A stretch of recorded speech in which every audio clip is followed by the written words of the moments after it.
তামাম পৃথিবীর মানুষ একত্রিত হয়ে বলল আপনি জান্নাতি মানুষ। এই কথাটার কি কোনো ভিত্তি আছে ভাই? কোনো দাম আছে? তামাম পৃথিবীর মানুষ একত্রিত হয়ে যদি বলে আমি জান্নাতি, তাহলে কোনো দাম নাই। কিন্তু বিশ্ব নবী আকাই নামদার তাজদাই মদিনা, সোনার মদিনা, মুফাক্কারে মদিনা, পুষ্প আমেনা, দুলালে আমেনা, উনি স্বপ্ন যুগেও উপস্থিত হয়ে স্বপ্ন যুগেও যদি একটা মানুষকে বলে দেয় ধলাহারের আব্দুল কুদ্দুস, তুমি গরিব মানুষ হও, তুমি সকালে পান্তা ভাত খাও, ঠিক আছে আমি পাইগাম্বার বলে দিলাম তুমি জান্নাতি। আপনারা বলেন তো, পাইগাম্বার যদি স্বপ্ন যুগেও বলে দেয়, তাহলে এই কথাটার 100% গ্যারান্টি আছে না নাই? তামাম পৃথিবীর মানুষ একত্রিত হয়ে বলল আব্দুল কাহার সিদ্দিক সাহেব জান্নাতি, কোনো দাম নাই।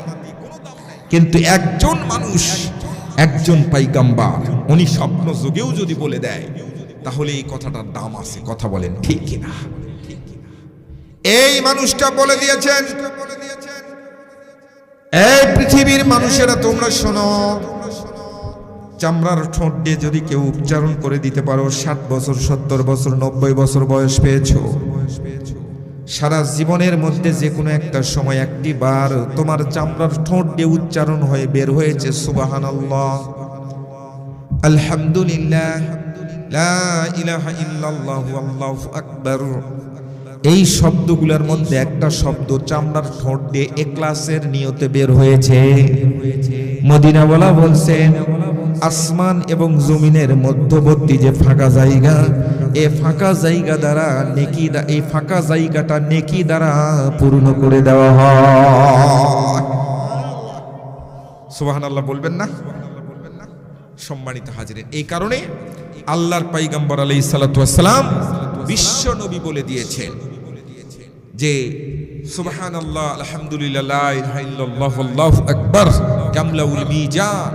আল্লাহু আকবার যদি একটি বার কেউ আবেগ ভরা হৃদয় নিয়ে চামড়ার ঠোঁটে উচ্চারণ করে বের করে দিতে পারে, মদিনাওয়ালা বলছেন মিজানের পাল্লাটা পয়গম্বর নিজ দায়িত্বে ভারী করে দিবেন। বলেন সুবহানাল্লাহ। এই জন্য আমরা একটু আপনাদের ম্যান্ডেটটা যাচাই করার জন্য বলে দিলাম, যেখানে সুবহানাল্লাহ বলা আল্লাহ বলে দিবেন। তাহলে আসুন সকলে মিলে জজবায়ে ইশক এবং মুহাব্বতের আমেজ লাগায় আকাশ বাতাস মুখরিত করে নিজেকে উজাড় করে বিলীন করে সর্বোচ্চ শক্তি সামর্থ্য প্রয়োগ করে সকলেই একটু